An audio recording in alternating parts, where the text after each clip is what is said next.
right now we have on with us Theresa Sanford. She's running for California State Assembly for District 64.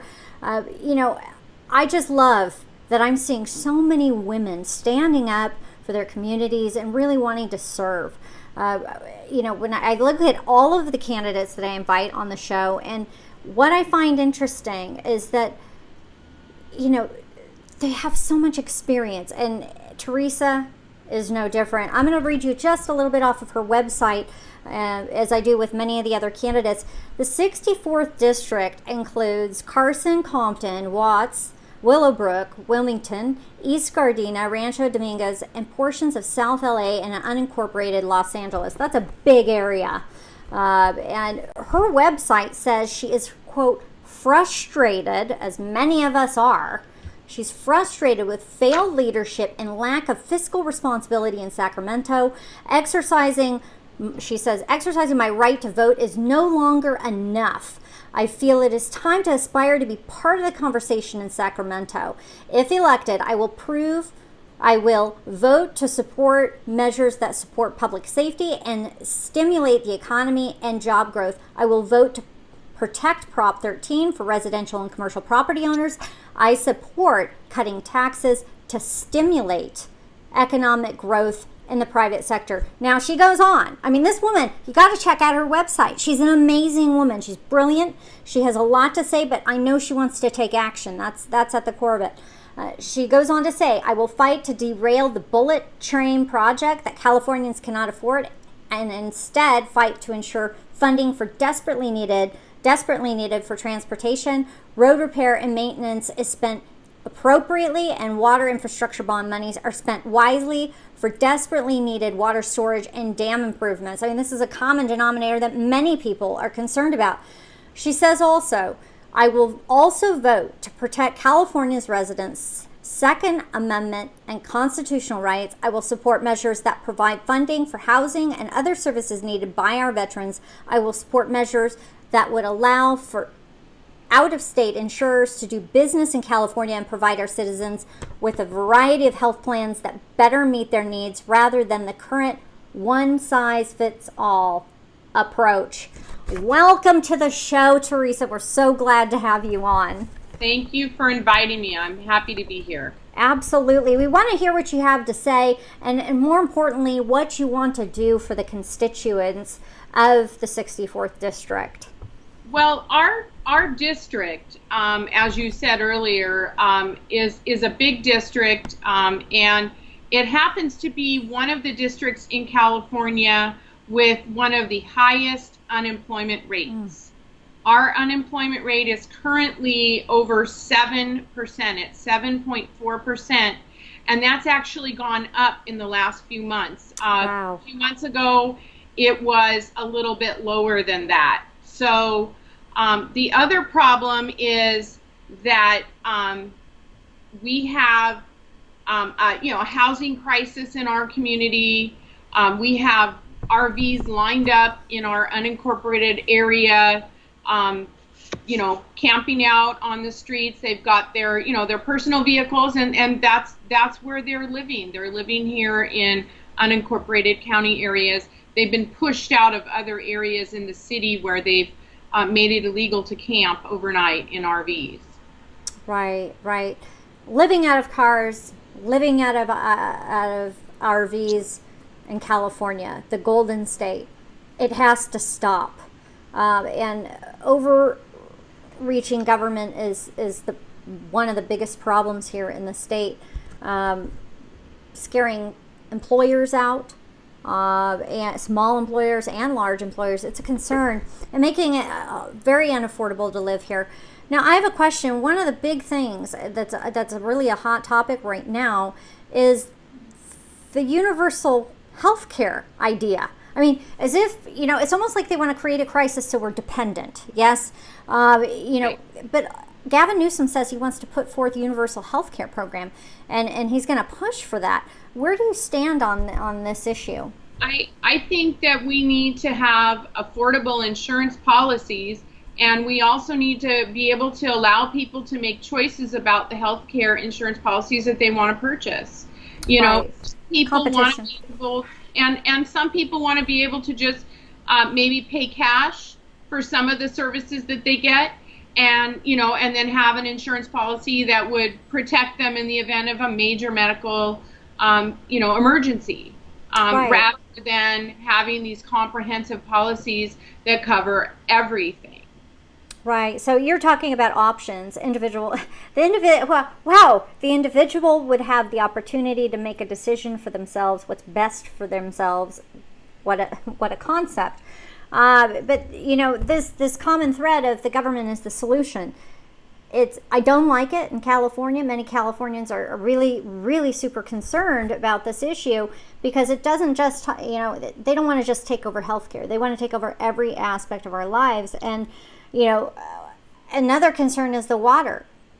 You talk about wanting water solutions. Government here in California pretty much controls the water. They're saying you can't water your grass. We don't have enough water. Well, they haven't provided enough infrastructure to save the water that we would need to be able to water our grass and water even our crops. In fact, so what are some of your solutions for these issues? The representative for this district, the current representative, voted to impose those strict restrictions, 55 gallons per day per person, coming down the road. But where's the infrastructure for water storage? Where are the solutions for that? So, we've set money aside on several occasions through the bond process, and our dam was falling apart. A couple of years ago, created a huge expense down the road that probably cost more than it would have if they'd have maintained it and fixed it the way it's supposed to be. So we're wasting resources, financial resources, that way by not acting prudently and spending those funds in advance of the need and planning ahead. Maintenance years. and planning. I mean, go hand in hand. 50 years, communities. Right. My daughter just moved to Iowa just a couple months back, and they're number one in infrastructure. They have they're much different as a state, but they are number one in infrastructure, and we're pretty much last in California. And we have so much money pouring in, and of course people are leaving, but really we have the ability to do so much. And the legislators aren't serving the populace and taking the actions and making the actions they need to do to be able to spend that money wisely. We should be flourishing. Right, we should be. I drove through Iowa last summer. Yes. And on I-80, my girlfriend and I, we took a road trip to come back to California, and it really opened my eyes to what other states are doing. And how they're doing it, because they are different. They are different in many ways, but their tax structure is also different, and their tax is actually lower. Their roads are in good condition. Their rest stops are beautiful. Great places to stop and take a rest and get something to eat, and not like our rest stops along the 5 here in California. Right. So, and people are moving there. They want to move there. Moving. Yes. It has a better quality of life and lower taxes, and people can afford to live and take their businesses there as well. I just think that we could, with strong individuals like you in office, we would have the opportunity to allow the people in California to live, to operate, their businesses, and we would flourish. And reading your website, everybody, she's going to give her website a little bit later. You need to check out her platform. You need to check out what she has to say. I mean, we have her right here. She's going to talk a little bit more, but please take a look, because her ideas really will make impact. But one of the things many people have asked is about tax reform. The feds changed their tax policy. And all I heard, because I ran against Dianne Feinstein for U.S. Senate, all I heard from her was, how dare Trump? He's going to make Californians' lives miserable by changing the federal tax code. Californians are going to suffer. And I thought to myself, wouldn't it be wonderful if we had representatives or assemblymen or individuals in the state Senate and even a U.S. senator who said, California, it's time to get your act together and start working for the people. Take a look at your tax code, shimmy things up, and start serving the people. Reduce your taxes. Do a little bit of, what is your idea in terms of maybe tax reform for California? I would say that we need to, lessen the load on the middle class, and make it easier and simpler for businesses to open a business, start a business, run a business, and not threaten them with increasing property taxes on commercial properties, in addition to everything else. Right. I don't think it's just one thing. That's important. Right. You mentioned that right there, because it's not just one thing. It's in addition to every other regulation that's out there. Well, and then there's the gas tax on diesel. That's 30 cents a gallon. Drives costs up. Right, it's 12 cents for us in our regular gas-powered cars. Diesel is 30 cents a gallon. That's getting passed through to the businesses. That's getting passed through to the consumers. So, it's not just impacting, the individual family of four, $700 and $800 a year, which maybe we'll have to forego Christmas this year, or the holiday gifts that we would normally cut purchase. Back on certain things that they go and do as a family. Make up for that, and that's a regressive tax. That's hitting the families that can't afford, high MPG cars. They can't afford a hybrid. They can't afford a newer car, or maybe they have a longer commute to get to their jobs, so they are paying a greater, portion of the tax, especially compared to their income. Residents in our assembly district, the average income here is just over $50,000. Right. And the houses, very expensive to live there. And it is. And even in our district, our area is probably one of the last areas to really start recovering from that recession, from the big bust in 2008 as far as home prices go. And the average cost of a house here is now $388,000 to $537,000 a year. Who can afford to buy a house on the average salary in this district? Right. We're living with roommates, we're renting apartments, families are living in RVs and living out of their cars. Exactly. They're having to make it work, and just so they can pay their fair share of tax. And it's a shame. So it's good to hear that you have strong solutions to make Californians' lives better, because that's what we need. We need to bring businesses back, allow families to flourish, not have them more concerned about how they're going to get to that soccer meet or how they're going to be able to get to work, and with that higher price of gas. Because a lot of people, even where you live, even though it's a condensed urban area, probably maybe commute to another area for work, and that just, it puts the burden on the family. Now, so we talked about tax reform, we talked about water, we've talked about medicine and healthcare and insurance. Where do you stand on some of the issues, like how pretty much they're helping everybody but California, actual U.S. citizens in California, who are tax-paying, good law-abiding citizens. They've taken literally federal, they've taken people who otherwise would have had felonies and now lessened the crimes to misdemeanors. Yes, they absolutely have. And those people they've moved to make cash bail they're pretty much helping criminals. It does appear to be so. I am very concerned about this new bail reform. This is going to be yet another.